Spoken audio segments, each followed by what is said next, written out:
Dear student, good morning. आज मैं आपको क्लास 7th का जो सेकंड चैप्टर है नशा, उसके बारे में बताऊंगी, जिसमें ये जो एक स्टोरी है, एक कहानी है, ये मुंशी प्रेमचंद द्वारा लिखी गई है, जिसमें उन्होंने मानव मूल्यों को सरल एवं सुंदर शब्दों में दर्शाया है। ठीक है। और वैभव की चमक दमक में लोग अपने जो मानव मूल्यों को खो देते हैं, उसके बारे में बताया है। तो इसमें उन्होंने इस बात को संकेत करते हुए दिया है कि कैसी भी प्रत्येक स्थिति में हमें अपने मानव मूल्यों का हमेशा पालन करना चाहिए। चलिए, जो इसकी स्टोरी है वो पढ़ते हुए हम लोग समझते हैं कि ईश्वरी एक बड़े जमींदार का लड़का था और मैं एक गरीब की लड़का, जिसके पास मेहनत मजदूरी के सिवा और कोई जायदाद ना थी। हम दोनों में परस्पर बहस होती रहती थी। मैं जमींदारों की बुराई करता, उन्हें हिंसक पशु और खून चूसने वाली जौक और वृक्षों की चोटी पर फूलने फलने वाला मांझा कहता। वह जमींदारों का पक्ष लेता। वह संबंध उसका पहलू कुछ कमज़ोर होता था, क्योंकि उसके पास जमींदारों के अनुकूल कोई दलील ना थी। यह कहना कि सभी मनुष्य बराबर नहीं होते, छोटे बड़े हमेशा होते हैं या और होते रहेंगे, लाचार दलीलें थी। किसी मनुष्य या नैतिक नियम से इस व्यवसाय का औचित्य सिद्ध करना कठिन था।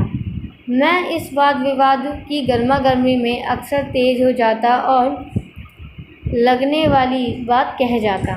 मतलब इस पूरे पैराग्राफ में हमने क्या पढ़ा? हमने बोला कि जो जमींदार था वो तो ईश्वरी जो था, जमींदार का लड़का था, और जो इसमें ऑथर है, जो कहने वाला है, वो कौन है? वो एक गरीब क्लर्क का लड़का है।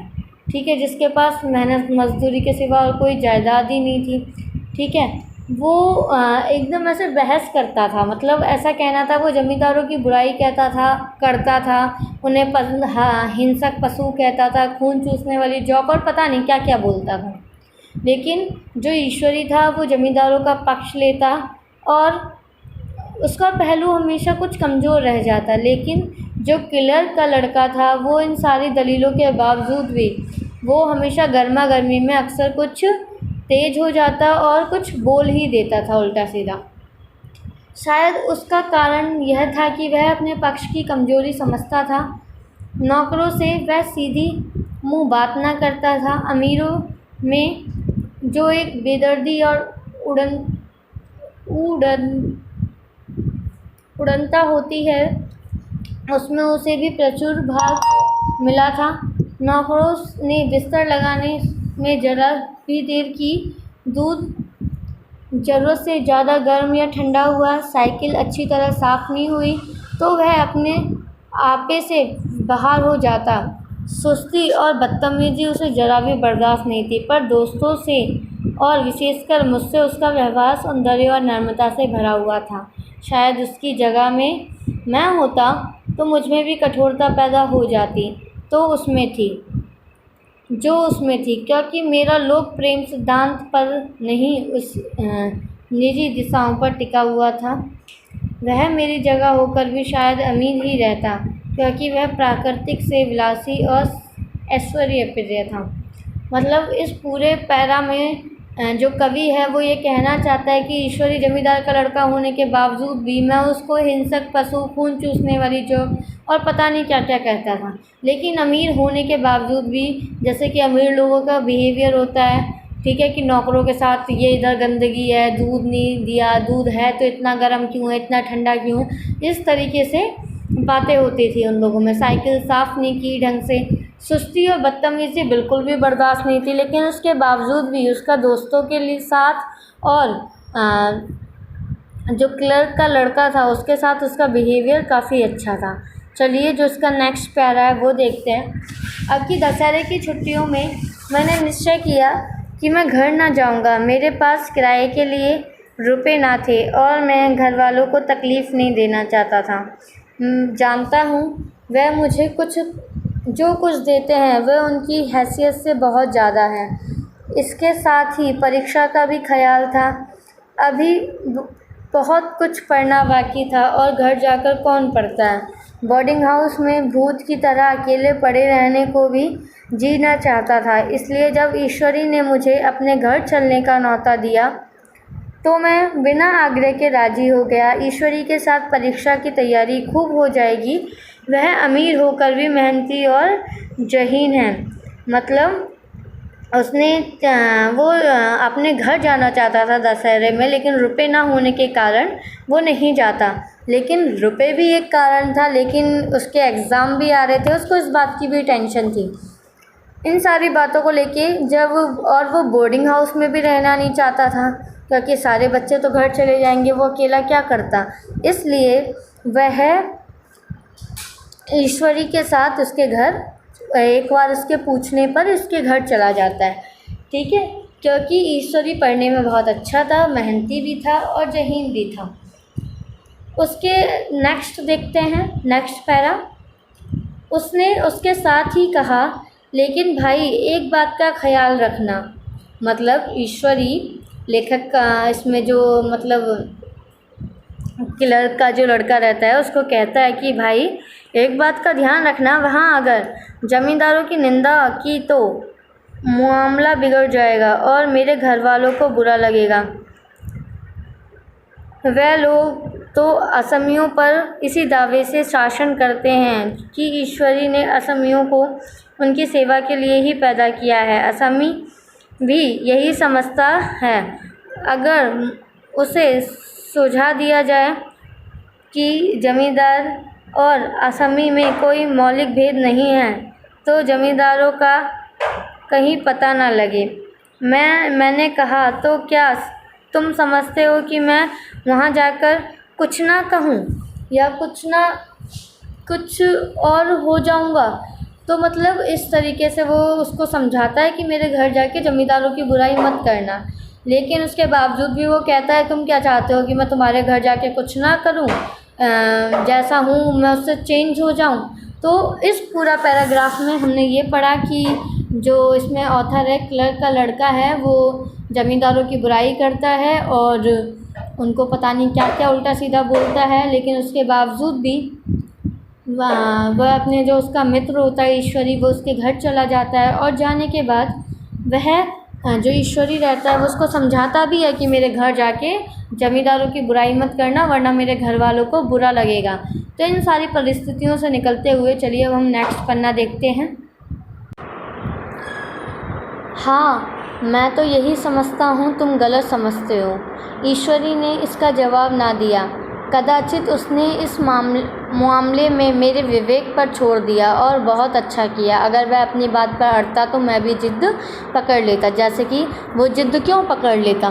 क्योंकि जो ईश्वरी था वो उसको घर जाके बुराई करने के लिए मना कर रहा था, है ना। लेकिन अगर वो इस बात पे अड़ जाता तो जो क्लर्क का लड़का है इसमें, वो भी उस बात पे अड़ जाता जो उसका मित्र है। तो उसने ये बातें उसके विवेक के ऊपर छोड़ दी, मतलब उसकी सोच के ऊपर छोड़ दी। सेकंड, चलिए नेक्स्ट पैरा देखते हैं। सेकंड क्लास तो क्या मैंने कभी इंटर क्लास में भी सफ़र ना किया था। अब सेकंड क्लास में सफ़र करने का सौभाग्य प्राप्त हुआ। गाड़ी तो 9 बजे रात को आती थी, पर यात्रा के हर्ष में हम शाम को ही स्टेशन पर पहुँचे। कुछ इधर उधर सैर करने के बाद रिफ्रेशमेंट रूम में जाकर हम लोगों ने भोजन किया। मेरी वेशभूषा और रंग ढंग से परखी खानसामों को यह पहचानने में देर न लगी कि मालिक कौन है और पिछलंगू कौन। पिछलंगू में इसमें मतलब नौकर के लिए कहा है, गरीब कौन है। लेकिन न जाने क्यों मुझे उनकी गुस्ताखी बुरी लग रही थी। मतलब इसमें जो उसका कहना था कि मैंने तो कभी इंटर क्लास में भी सफ़र नहीं किया था, मुझे सेकंड क्लास में सफ़र करने का मौका मिल रहा था। गाड़ी तो 9 बजे आती है, लेकिन वो खुशी के कारण शाम को ही वहाँ पे पहुँच गए। इधर उधर घूमने के बाद रिफ्रेशमेंट में जाके उन लोगों ने भोजन किया। फिर जो खानसामा थे उन लोगों को बिल्कुल भी पहचानने में उन लोगों को बिल्कुल देर नहीं लगी कि इसमें से मालिक कौन है और नौकर कौन है। लेकिन उन लोगों की गुस्ताखी जो इसमें ऑथर है ना, उसको बुरी लग रही थी। पैसे ईश्वरी के जेब से गए, शायद मेरे पिता को तो उतना वेतन भी नहीं मिलता। उनसे ज़्यादा इन खानसामों को इनाम इकराम मिल जाता है। एक अठन्नी तो चलते समय ईश्वरी ने ही दी, फिर भी मैं उन सभी से उसी तात्पर्यता और विनय की प्रतीक्षा करता था जिससे वे ईश्वरी की सेवा कर रहे थे। ईश्वरी के हुक्म पर सब दौड़ते हैं, लेकिन मैं कोई चीज़ मांगता हूँ तो उतना उत्साह नहीं दिखाते। मुझे भोजन में कुछ स्वाद न मिला। वह भेद मेरे ध्यान को संपूर्ण रूप से अपनी ओर खींचे हुए था। गाड़ी आई, हम दोनों सवार हुए। खानसामे ने ईश्वरी को सलाम किया, मेरी ओर देखा भी नहीं। ईश्वरी ने कहा, कितने तमीज़दार हैं ये सब। एक हमारे नौकर हैं कि कोई काम नहीं करने का ढंग नहीं। मैंने खट्टे मन से कहा, इसी तरह अगर तुम अपने नौकरों को भी 8 आने रोज़ इनाम में दिया करो तो वो इससे ज़्यादा तमीज़दार हो जाएंगे। तो क्या तुम समझते हो कि यह केवल इनाम के लालच से इतना अदब करते हैं? अदब मतलब आदर करते हैं? जी नहीं, कदापि नहीं। तमीज़ और अदब तो इनके रक्त में मिला हुआ है। गाड़ी चली, डाक थी। डाक मतलब डाक, एक जो वो होता है, जो ट्रेन थी वो उसका नाम था, डाक थी। तो इसमें पूरे में क्या होता है कि मतलब वो एक नौकर वाला बिहेवियर, और उसको देख के वो बिल्कुल भी खुश नहीं होता खानसामों की साइड से, और वो ईश्वरी को सलाम करते हैं, लेकिन जो इसमें ऑथर है उसको नहीं करते। तो ऑथर का कहना ये था कि ईश्वरी, अगर तुम अपने घर में जो नौकर हैं उनको भी 8 आने रोज़ दोगे तो वो इनसे ज़्यादा तमीज़दार हो जाएंगे। गाड़ी चली, डाक थी। प्रयाग से चली तो प्रतापगढ़ जाकर रुकी। एक आदमी ने हमारा कमरा खोला। मैं तुरंत चिल्ला उठा, दूसरा दर्जा है, सेकंड क्लास है। उस मुसाफिर ने डिब्बे के अंदर आकर मेरी ओर एक विचित्र उपेक्षा की दृष्टि से देखकर कहा, जी हाँ, सेवक भी इतना समझता है, और बीच वाली बर्थ पर जाकर बैठ गया। मुझे इतनी लज्जा आई, कह नहीं सकता। मतलब उसने ओवर कॉन्फिडेंस में आके उसने ये दिखाया कि हम लोग सेकंड क्लास लेवल में बैठे हैं। तो मतलब उसने जिसने गेट खोला था उसको मतलब ऐसा शो किया कि जैसे कि आप इस डिब्बे के लायक नहीं हो। लेकिन उसको बाद में ऐसा करने के बाद बहुत लज्जा फील हुई। भोर होते होते हम लोग मुरादाबाद पहुँचे। मतलब सुबह होते होते वह लोग मुरादाबाद पहुँचे। स्टेशन पर कई आदमी हमारा स्वागत करने के लिए खड़े थे। 2 वृद्ध पुरुष, 5 बेगारों ने हमारा लगेज उठाया। दोनों वृद्ध पुरुषों ने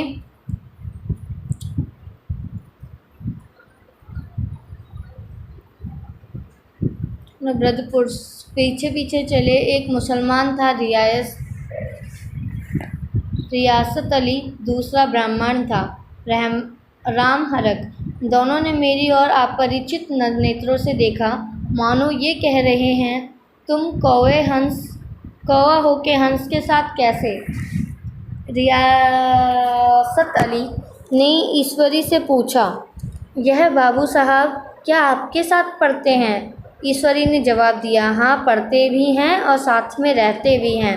यूँ कहिए कि आप ही के बदौलत मैं इलाहाबाद में पड़ा हुआ हूँ। कहीं नहीं कब का लखनऊ चला आया होता, अब की मैं इन्हें घसीट लाया।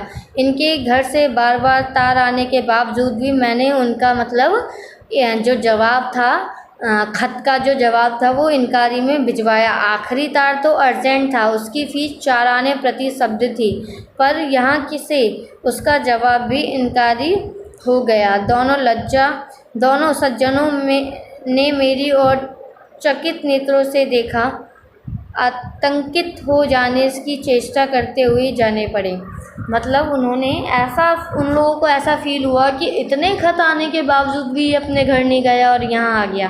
तो इस तरीके से ईश्वरी ने जो खानसामा थे, जो उसके नौकर थे, वृद्ध पुरुष थे, एक मुसलमान था जो एक ब्राह्मण था, रियासत अली और राम हरक, उन दोनों को जो ऑथर था उसका इंट्रो देते हुए इस तरीके से कहा कि मैं इनको यहाँ पे ज़बरदस्ती लाया हूँ।